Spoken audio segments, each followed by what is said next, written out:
मंडळी नमस्कार. आज आपण गहू पिकामध्ये बसलेले आहोत आणि आज गहू पिकाचं जे तण नियंत्रण आहे त्याबद्दल मी तुम्हाला माहिती सांगणार आहे. तर गहू पिकाचं जे तण नियंत्रण आहे करणं का महत्त्वाचं आहे, कारण की पिकाची जी सुरुवातीची जी अवस्था आहे म्हणजे 1 दिवसापासून 35 ते 40 दिवसाची जी अवस्था आहे, या अवस्थेमध्ये पिकाचं जे आहे ते फुटवे फुटतात आणि त्यानंतर पिकाची जी आहे ते सुरुवातीची जी सर्वांगीण विकासाची जी अवस्था आहे, तर हीच अवस्था आहे. तर या अवस्थेमध्ये जर पीक तण विरहित जर राहिलं तर अन्नासाठी आणि पाण्यासाठी जे आहे ते त्याची तणासोबत स्पर्धा होणार नाही आणि ते जे आहे ते सर्वांगीण जे आहे ते त्याचा विकास होईल आणि येणाऱ्या काळामध्ये आपल्याला अपेक्षित उत्पादन जे आहे ते याच्यापासून भेटेल. तर आता विषय येतो तण नियंत्रणाचा. तर तण नियंत्रण आपण 2 पद्धतीने करू शकतो. पहिलं जे आहे ते म्हणजे आपण निंदन करून याचं नियंत्रण करू शकतो. ते आपल्याला 35 दिवसापर्यंत करायचं आहे. जर तुमच्याकडनं जर शक्य नसेल तर दुसरा जो सोपा मार्ग आहे तो म्हणजे तणनाशकाचा वापर करून आपण याचं नियंत्रण करू शकतो.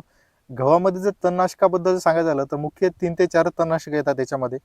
पहिले जे आहे ते 2,4-D आहे, दुसरं जे आहे ते मेटसल्फोरान मिथिल आहे, तिसरं जे आहे ते म्हणजे क्लोडिनोफॉप प्रोपॅगिल नावाने येतं.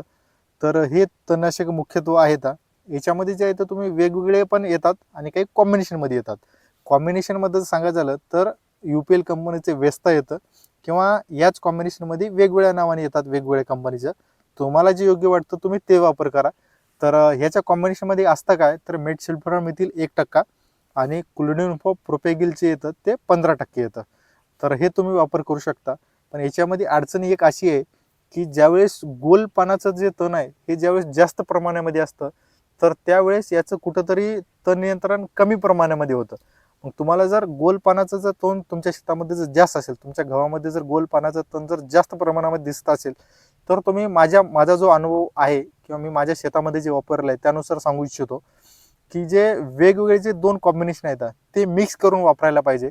जसं की क्लोडिनोफॉप प्रोपॅगिल 15% आणि मेटसल्फोरान मिथिल 20%.